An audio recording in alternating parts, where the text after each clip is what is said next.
The Creeper is one of the most dangerous hostile mobs in Minecraft. It has excellent pathfinding, is completely silent while moving, and will explode when you get too close. Unlike zombies and skeletons, creepers are not affected by daylight and remain dangerous at all times. Their green coloring allows them to blend in with grass and foliage, making them especially hard to spot. The safest way to deal with a creeper is by using a bow. Attacking from a distance prevents it from getting close enough to explode. If you do not have a bow, use a sword or axe to hit the creeper and immediately move backward to avoid triggering the explosion. This hit and retreat method should be repeated until the creeper is defeated. If a creeper begins flashing white and swelling in size, it is about to explode. Move away as quickly as possible until it either calms down or detonates at a safe distance.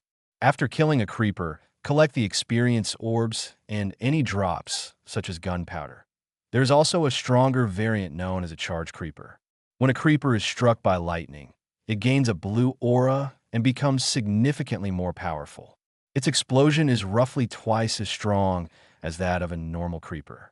Charge creepers are defeated using the same strategies as regular creepers, but extra caution is required due to their increased blast radius.